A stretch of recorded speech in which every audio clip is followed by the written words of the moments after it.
जय हिंद दोस्तों। मैं हूं अंकुर त्रिपाठी और आप देख रहे हैं हमारा YouTube channel the Tripathi real talks. दोस्तों, सबसे पहले तो आपको और आपकी फैमिली को 78th इंडिपेंडेंस डे की हार्दिक हार्दिक हार्दिक शुभकामनाएं। दोस्तों, परसों हमने अभी इंडिपेंडेंस डे सेलिब्रेट किया है और अब हमें ये देखना है कि 78th इंडिपेंडेंस जो डे जो हमने सेलिब्रेट करा उसमें कुछ सारे प्रोमिसेस हमने अपने आप के साथ भी किए होंगे, कुछ सारे प्रोमिसेस गवर्नमेंट ने भी किए होंगे, मोदी जी ने भी किए होंगे लाल किले से फ्लैग होस्टिंग के टाइम पे। ठीक है, लेकिन आज मैं बात करने वाला हूं कुछ ऐसे लोगों के बारे में जो मुझे लगता है कि इंडियन होते हुए भी, हिंदुस्तानी होते हुए भी हिंदुस्तान के लिए खतरा है। जो जिनको सत्ता का इतना ज्यादा नशा है कि जब से वो सत्ता से दूर हुए तब से कुछ ना कुछ ऐसी चीजें करना पसंद करते हैं जिससे वो चाहते हैं कि वो सत्ता में वापस आ जाएं। ऐसे कुछ लोगों को आपको और मुझे पहचानना पड़ेगा। दोस्तों, मैं पिछले 2-3 दिन से रिसर्च कर रहा था और रिसर्च करने के बाद मैं काफी सारे डिटेल्स के साथ आज आपके सामने आया हूं। उन डिटेल्स के ऊपर आज मैं आपसे बात करूंगा और अपन मिलके निकालेंगे कौन ऐसे लोग हैं जो कुछ ऐसी चीजें कर रहे हैं। राहुल गांधी जी को आप सब लोग जानते होंगे, कांग्रेस के क्राउन सुप्रीमो। भले ही उन्होंने क्राउन किसी और को, खड़के जी को पहना के रखा है, बट देखा जाए तो he is a crown supremo of Indian national Congress, INC, जिसको हम कहते हैं आईएनसी। ये राहुल गांधी जी भारत जोड़ो यात्रा करते हैं। इनकी भारत जोड़ो यात्रा चल रही थी और उस भारत जोड़ो यात्रा में इनके साथ कुछ लोग नजर आते हैं। वो लोग, ऐसे लोग जिनका नाम है सलीम शेट्टी और जो एक ओपन सोसाइटी फाउंडेशन के वाइस प्रेसिडेंट है। अब ये ओपन सोसाइटी फाउंडेशन क्या है, ये क्या करती है, इसके बारे में हम इस वीडियो में आगे बात करेंगे। इसलिए मैं आप सबसे रिक्वेस्ट करना चाहता हूं, आज की मेरी इस वीडियो को इसके बिल्कुल भी मत कीजिएगा। मैं अब आज की वीडियो में बहुत सारे खुलासे करने वाला हूं। दोस्तों, आपको पता है कि बांग्लादेश में तख्ता पलट हुआ। आप सब लोग जानते हैं, शेख हसीना की गवर्नमेंट को गिराया गया और उसके बाद वहां पर एक इंटरिम गवर्नमेंट फॉर्म की गई जिसका सुप्रीमो बनाया गया मोहम्मद यूनिस को। और ये वही मोहम्मद यूनुस है जो कि गोरों का बहुत ज्यादा नजदीकी है, बहुत ज्यादा करीबी है गोरों का। आप ये कहें कि अगर एशिया में है तो आप उसको गोरों का राइट हैंड भी मान सकते हैं। और ऐसा मैं नहीं कह रहा हूं, डॉक्यूमेंट्स कहते हैं ऐसा, कि ये गोरों का बहुत ज्यादा खास है। इसके काफी अच्छे रिलेशंस थे हिलरी क्लिंटन के साथ में, इसके काफी अच्छे रिलेशंस थे अमेरिका के कुछ पावरफुल नेताओं के साथ में। अब ये कुछ रिपोर्ट्स हैं, बांग्लादेश के एक रिपोर्टर हैं, और रिपोर्टर भी नहीं, एक नामी गिरामी रिपोर्टर हैं जिन्होंने टीवी में आकर स्टेटमेंट दिया है कि Rahul Gandhi ji last month London गए थे और लंदन जाने के बाद उन्होंने, आप समझिए, राहुल गांधी जी लास्ट मंथ में लंदन गए थे और लंदन जाने के बाद उन्होंने वहां पर जाकर मुलाकात की तारिक रहमान के साथ। अब कई सारे ऐसे लोग होंगे जो तारिक रहमान को नहीं जानते होंगे, तो मैं बताता हूं ये तारिक रहमान कौन है। दोस्तों, ये तारिक रहमान देखा जाए तो एक इस्लामिक टेररिस्ट है।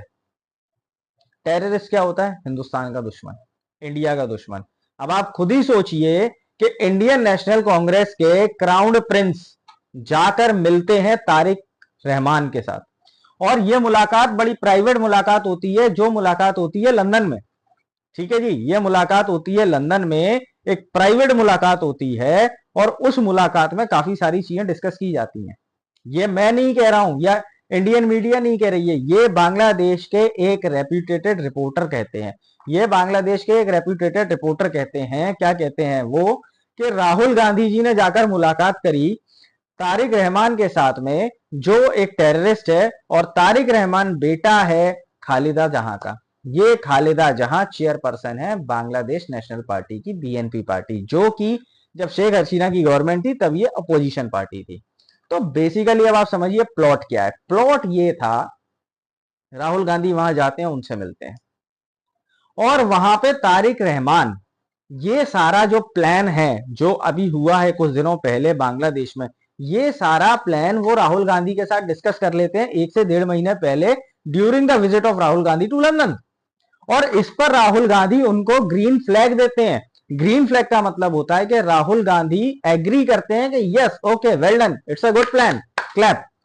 तो मैं इन लोगों से, ऐसे कुछ भारत में रहने वाले लोगों से कहना चाहता हूं कि आपने ये सारा प्लान तो करवा दिया, आपने ये सारा प्लान करवा दिया, आपको लगा कि वहां पे लोग आ जाएंगे और ऐसा हो जाएगा, लेकिन आपने कहीं ना कहीं भारत को, जिसके आप नागरिक हो, जिसका प्रधानमंत्री बनने का आप सपना देखते हो, उसी भारत को कहीं ना कहीं आपने खतरे में ले जाके खड़ा कर दिया है। दोस्तों वेस्ट में तो वैसे भी हम इस्लामिक लोगों से परेशान हैं, अब हमारे ईस्ट में भी एक प्रो इस्लामिक एक गवर्नमेंट फॉर्म हो जाएगी। वेस्ट में पाकिस्तान, ईस्ट में बांग्लादेश, खतरा है। हमारी फोर्सेस के साथ लिए भी खतरा है, हमारे लोगों के लिए भी खतरा है। अब आप खुद सोचो कि सत्ता के लालची लोगों ने एक ऐसा प्लान बनाया जिससे हिंदुस्तान को भी खतरा हुआ। अच्छा, इसमें इस मुद्दे पे आगे बात करते हैं। ये एजेंसी है डीप स्टेट एजेंसी अमेरिका की। ये अमेरिका की एजेंसी है। ये मैंने लास्ट वीडियो में भी आप लोगों को बताया था कि अमेरिका में बैठे हुए कुछ लोगों ने इस पूरे मूवमेंट को आग लगाई, इस पूरे मूवमेंट को प्लान कराया with the help of ISI. देखिए, डीप स्टेट एजेंसी वो एजेंसीज होती हैं जो खुद जाकर कहीं पर कोई कांड नहीं करती हैं। वो, आप मान के चलो, उनको एक किसी छोटी कंट्री में कोई काम करवाना है। बांग्लादेश में भी यही हुआ था। गोरों ने मांगा था इनसे इनका पोर्ट और आइलैंड, जिसको शेख हसीना ने देने से मना कर दिया। ठीक है ना, उनकी प्लान थी एक इस्लामिक वो क्रिश्चियन कंट्री बनाने की, या एक सोसाइटी को वहां वहां डेवलप करने की। ये उनका एक प्लान था ना गोरों का। तो इसके लिए उन्होंने, शेख हसीना ने मना कर दिया। अब शेख हसीना ने जब मना करा तो ये गोरों का दिमाग चला और गोरों ने कांटेक्ट किया किसको? आईएसआई को। और आईएसआई जानता था कि वहां पे कौन है जो ऐसे रेडिकल इस्लामिस्ट हैं और कौन ऐसे लोग हैं जो इस मूवमेंट को as I can say fire up कर सकते हैं गवर्नमेंट के अगेंस्ट में। ठीक है जी। तो इन्होंने आईएसआई के साथ मिले, गोरे मिले आईएसआई के साथ, ये डीप स्टेट वाले गोरे आईएसआई के साथ मिले।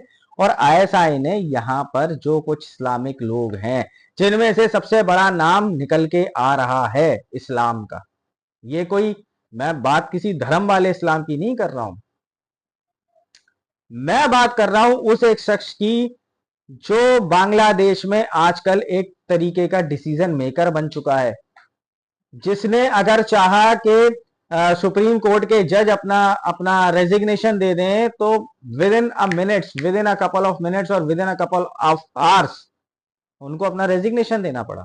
जिसने चाहा कि Muhammad Yunus prime interim government के सुप्रीमो बने, वो बने। मैं उस शख्स की बात कर रहा हूं, इस्लाम की। ये उसका फोटो है। ये बंदा एक स्टूडेंट है, ये अपने आप को एक स्टूडेंट कहता है, और इतना इतना इतना ज्यादा कहते हैं ना, इतना ज्यादा मतलब ताकतवर स्टूडेंट बन के ये सामने आ गया है कि आज की डेट में ये पूरे बांग्लादेश को कंट्रोल कर रहा है। तो अभी तक की स्टोरी आपको समझ में आ गई होगी। अब शेख हसीना की गवर्नमेंट गिरती है, और शेख हसीना की गवर्नमेंट गिरने के साथ ही कई सारी न्यूज आती हैं जो हिंदुओं के खिलाफ, जो अत्याचार, जो वायलेंस की जाती है बांग्लादेश के अंदर, वो सारे चीजें आपके और हमारे सामने निकल कर आती हैं। अच्छा, मोहम्मद यूनिस वो अपनी इंटरिम गवर्नमेंट फॉर्म करते हैं, लेकिन ये मोहम्मद यूनिस वो है जिसके बारे में आप जानते हैं कि वो हिंदुस्तान के लिए और इंडिया के लिए क्या नफरत रखता है और क्या वो स्टेटमेंट देता है। वो बांग्लादेश की सिचुएशन को तो कंट्रोल कर नहीं पाया, ना ही वहां पर होने वाले हिंदूज के ऊपर, माइनॉरिटीज के ऊपर होने वाले वायलेंस को कंट्रोल कर पाया। ठीक है जी, ये तो उसके बस में हुआ नहीं, ये तो उससे हुआ नहीं।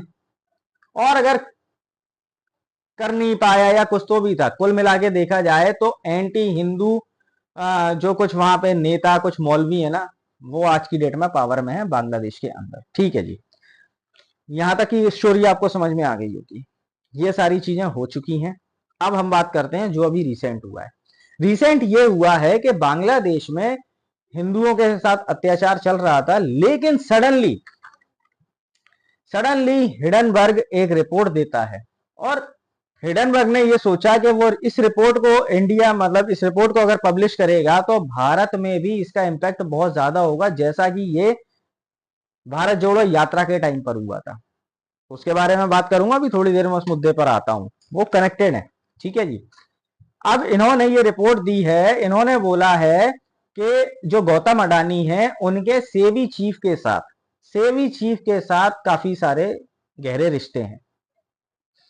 सेबी चीफ के साथ उनके काफी सारे गहरे रिश्ते हैं। ये सारी रिपोर्ट्स निकाली हैं, हिडनबर्ग ने पब्लिश की हैं।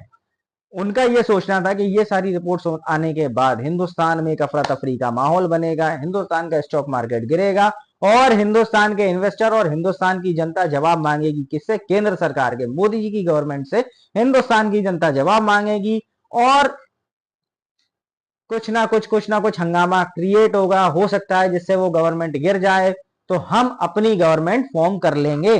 This is a plan of the INC supremo Rahul Gandhi.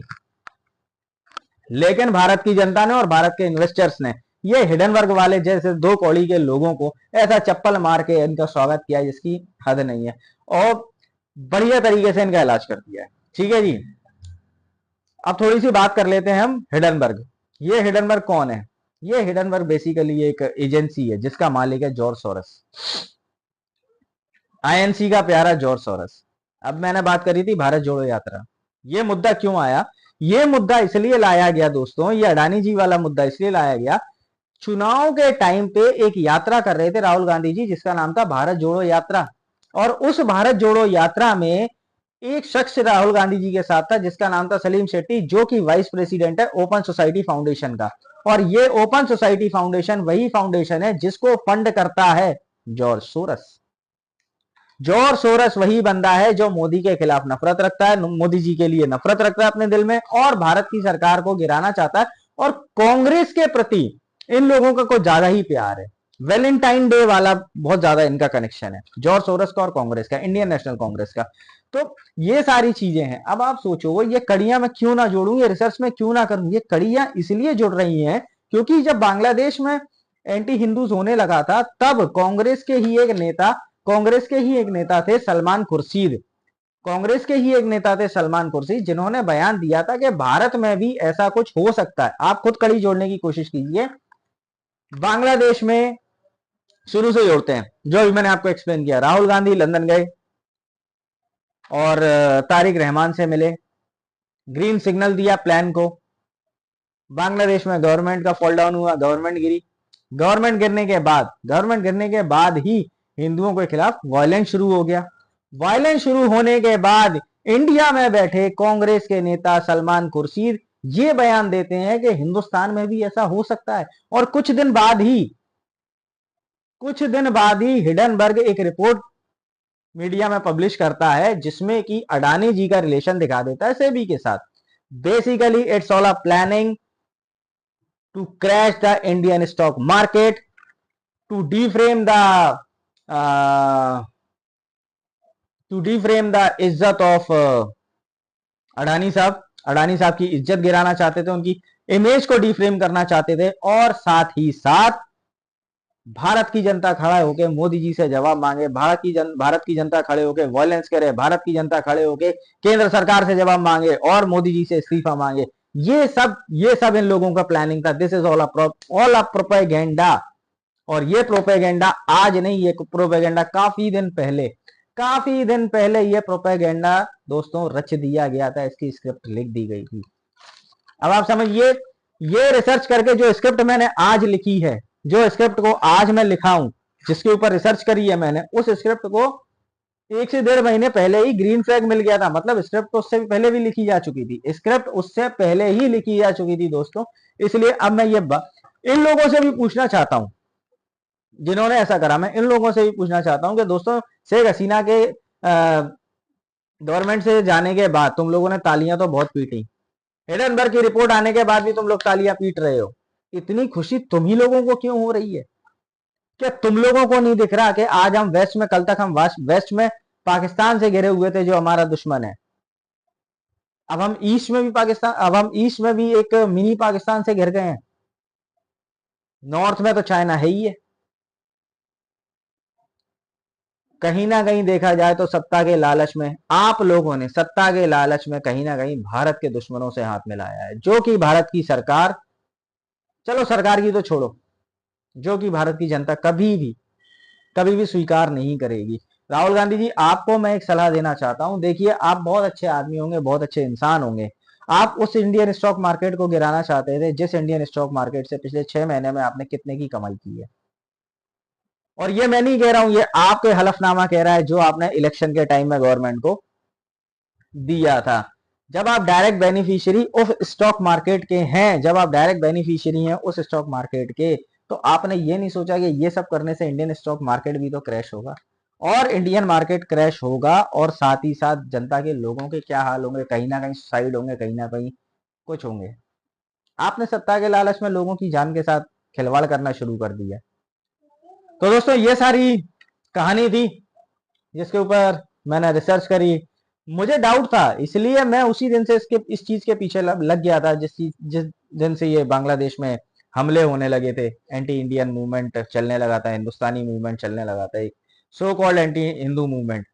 तो मैं उसी दिन से सारी चीजों के पीछे लग गया था, और उसी का नतीजा है कि ये स्क्रिप्ट में लेकर आज आप सबके सामने आया हूं। अब मैं आप लोगों से जवाब जानना चाहता हूं कि अगर मेरा ये एनालिसिस आपको रिसर्च लगता है, या ऐसे और कौन लोग लगते हैं आपको जो भारत के दुश्मन हो सकते हैं, जो सिर्फ सत्ता का लालच करना चाहते हैं, उनके नाम कमेंट सेक्शन में मुझे बताइएगा। मुझे मालूम है इस वीडियो को देखने के बाद बहुत सारे प्रो कांग्रेसी मेरे खिलाफ हेट करेंगे। No issues, I don't care. आप हेट करना चाहते हैं, आप हेट करिए, कोई दिक्कत नहीं है, लेकिन मेरा काम है यहां पर जनता तक सच पहुंचाना, जो कि मैं पहुंचा रहा हूं। और ये सारी खबर मैं कोई अपने इंडियन मीडिया के उस पर नहीं लाया हूं, अपने उस पर नहीं लाया हूं। ये खबर मैं आपके सामने लाया हूं बांग्लादेश के रिपोर्टर के इंटरव्यू पे, जिसमें उसने राहुल गांधी का नाम क्लेम किया है। सो गाइस, मिलता हूं आपसे नेक्स्ट वीडियो में। अगर आप लोगों को मेरी ये वीडियो पसंद आई हुई हो, और आप लोगों को मेरी ये वीडियो से पता चला है कि ये इन्फॉर्मेशन से भरी हुई है और सच्चाई से भरी हुई है, तो मेरी इस वीडियो को ज्यादा से ज्यादा अपनी फैमिली में, अपने दोस्तों के साथ शेयर कीजिए। इंस्टाग्राम पर भी मुझे फॉलो कीजिएगा, लिंक मैं डिस्क्रिप्शन में दे दूंगा। मिलता हूं आपसे नेक्स्ट वीडियो में। Love you all, good night.